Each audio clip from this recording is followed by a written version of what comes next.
Hello, Björn. Nice seeing your face. Hello, sir. Likewise. Are you ready for boarding? Yes, absolutely. Oh I man, think so. I had to do that. I had to do that. Yeah, of course, of course. Okay, let's start right away. First of all, Mm. when the band decided to switch record labels? I would say about 1.5, 2 years ago, we felt that we came to a point with Nuclear Blast where we wanted to try something else, something new. A label with maybe some different ideas, and I mean, not saying Nuclear Blast has done a great job, and I really am so grateful that they believed in us when nobody else did. And signed us, and then we released Amber Galactic, and things really took off. So we've had some really great years, but sometimes you come to a point you want to try out something else. So yeah. So, had you started working on the new album or not? Um, I think we were right in the beginning of the songwriting process. Yeah. Mm, okay, okay, Yeah. great. So, kind of a cheesy question, but I have to ask. So in the promo pic, you look like the captain. Mm. The Yes. ladies are the flight attendants, Yeah. but I Yeah. cannot figure out what are the rest of the guys doing. They are in black suits.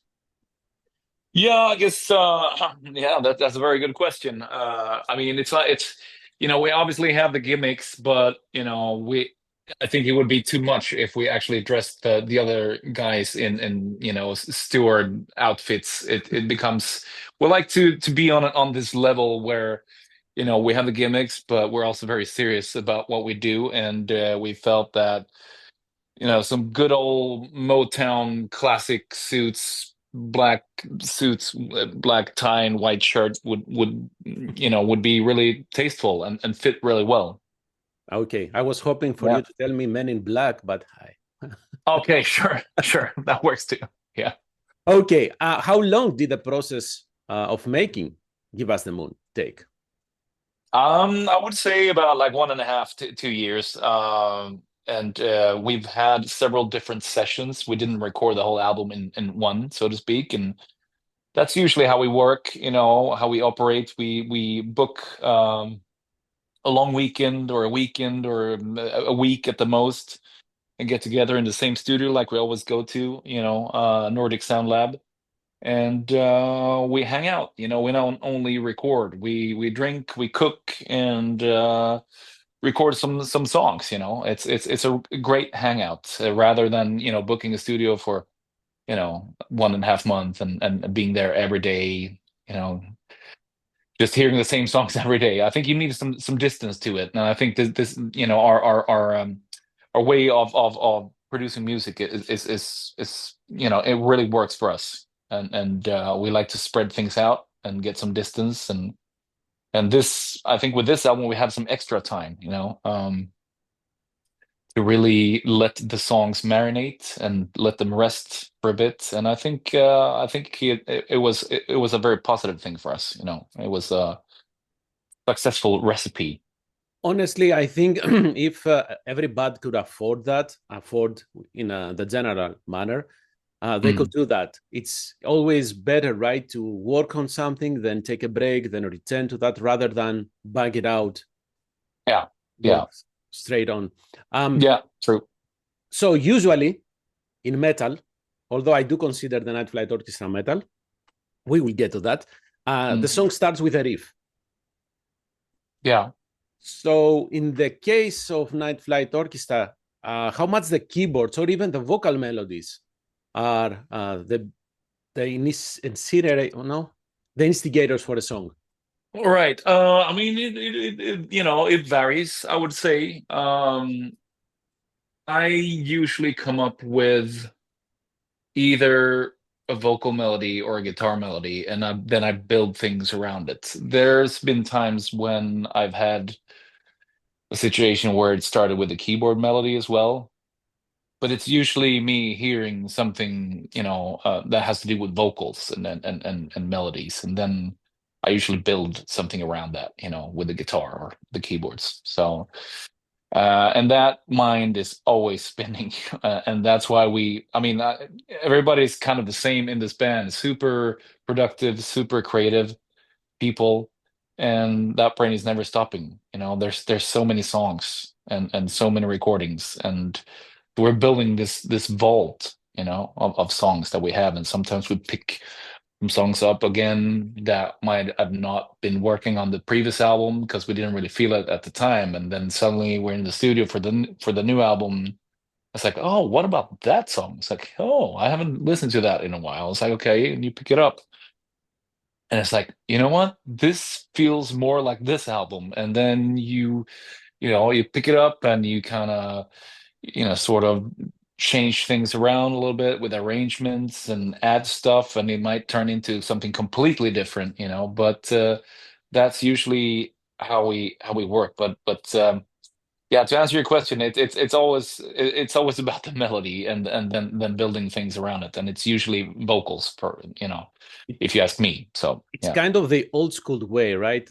Start with a great hook, great melody, and then build on that. Yeah, I think so. And I mean, we like to sort of write songs and produce songs and play songs in a way that we feel has been lost, the late Mm. 70s and early 80s especially. And so this band is not all about nostalgia. It's a tradition that we would like to carry on, and also making sense in 2024, because it's not all, it's like, oh, look at us, we can sound like Boston in 1979 or whatever. That's not what it's about. It's so much more. Well, we could say that, but we keep forgetting, and I include myself, that we have maybe two generations now, young generations of metalheads or rockers who didn't have any idea of what that period of time. So yes, there is nostalgia for us, the Mm, older the older guard, I would say, yeah, yeah, but you are presenting music to the younger generation. yeah, yeah, which is great. And that's exactly what we want. We don't only want to present this nostalgic sound for people that are 50 plus. It needs to make sense for everyone, for Correct. for all ears. And we believe that we're filling a void out there in the music scene. And Yeah. I'm not saying that we're totally unique. Of course, there's other bands that are playing classic rock and AOR, but I feel we have a fairly unique trademark, even though we wear our influences on our sleeves. And even though I had the question later on, now it sounds relevant to my mind. When you are on stage and you look at the audience, what is the audience like? Is it metalheads? Is it a huge range of ages there? What do you see? It's very mixed, and that's another fun thing about this band or orchestra, is that when we play shows, like headline shows, and we have a lot of uh, people show up, and it's a really mixed crowd. Mhm. It's like you see prog dads, you see hipster girls in the front with braces, knowing every lyric, and then you see metalheads wearing like behemoth patches. And it seems like these people normally don't go to the same show, and they're like looking at each other. It's like, what are you doing here? Well, I was going to ask you the same question.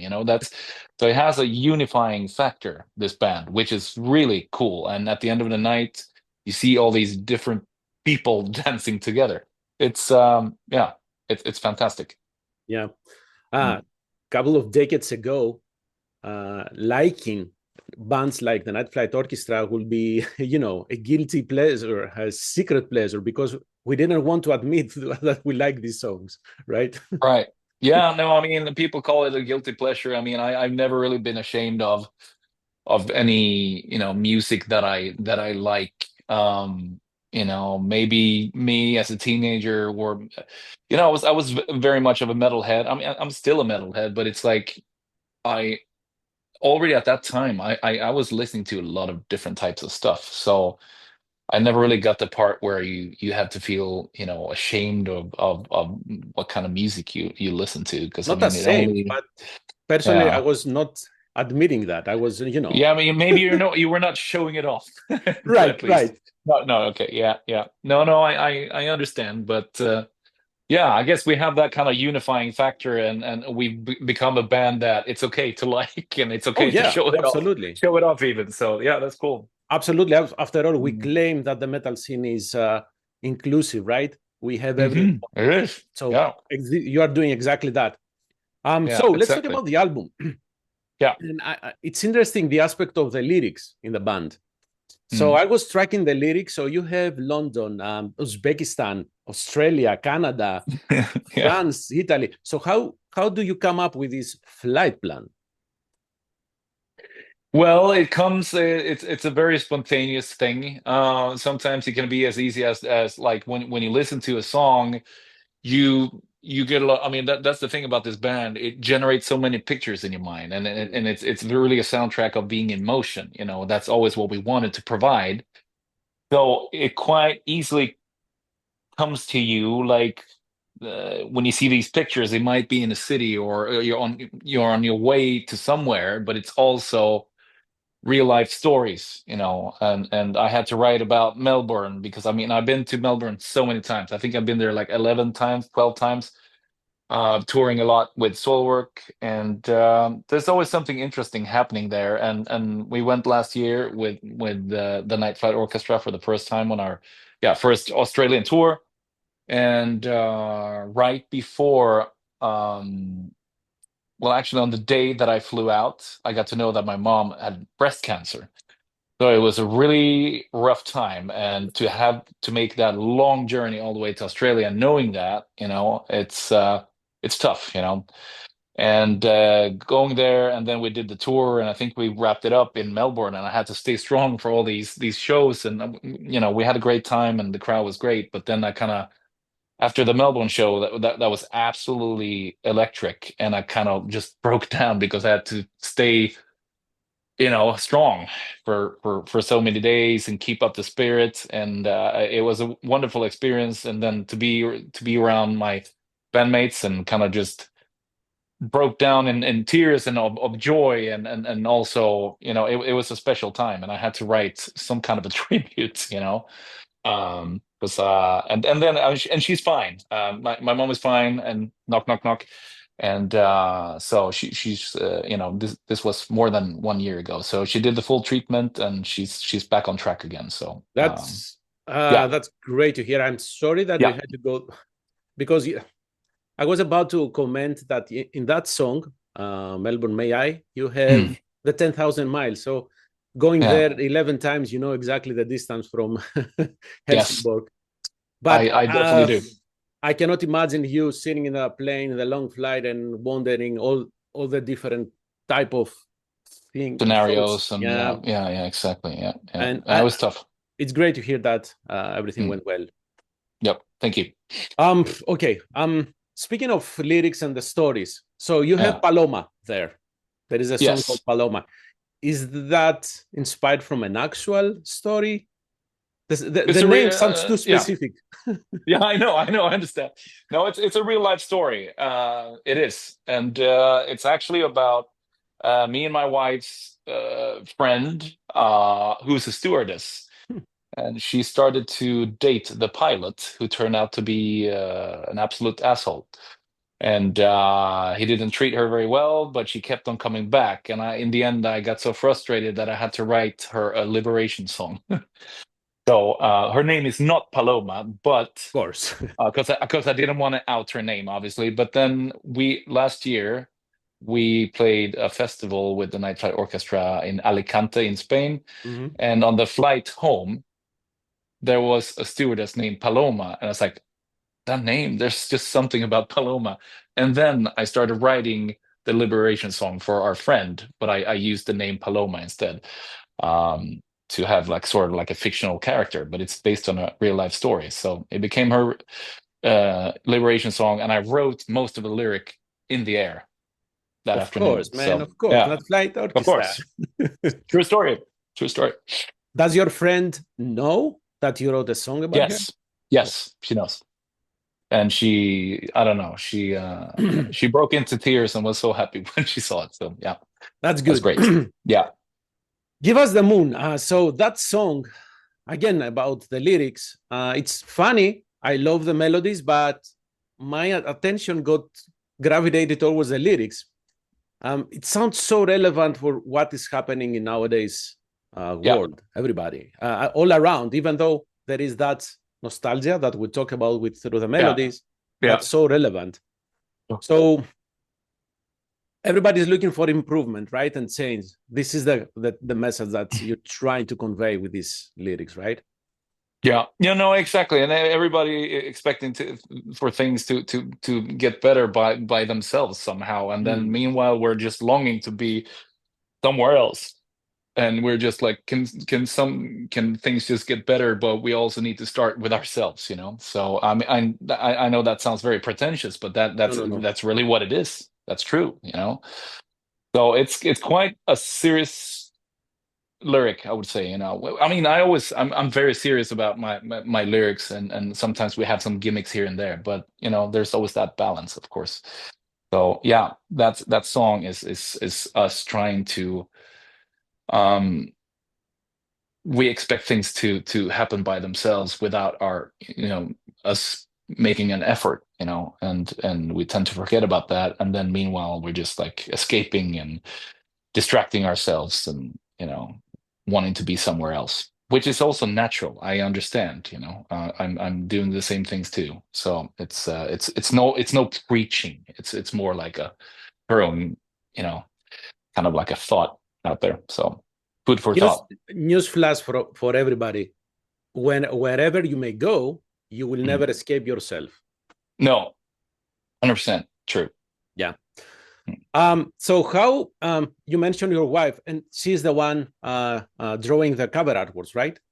Yes, correct. So how did you connect the lyrics and the cover artwork? Although honestly, seeing the astronaut up there, I was thinking that there is a connection with another album. Sometimes the word ain't enough, right? Oh yeah, exactly. Yeah. No, I mean, I'm trying to remember what kind of ideas we had. I remember my first idea was to make sort of like an homage to the Somewhere in Time album with Iron Maiden, you know, with so many details and the sort of like the story of the Night Flight Orchestra, and somehow that turned into the cover that we have now. But I was working very closely to my wife when she had this basic idea. You know, we had the title, and this is what popped into her head, you know, and then we developed it from there. I think it's fantastic with the colors and everything. It has the perfect balance of being the nod to late 70s progressive kind of rock, but still it feels like it's making sense today, and it's very timeless, I would say. And even David, if you look closely, David is on the cover, floating around in space. Oh, yes, on the top right. Yes. Yes, that's how he would like to be remembered. So he's on the cover as well. Yeah. I was trying to see if there is a face on the moon, but I don't think. It's my mind telling me something that, you know, that's not there.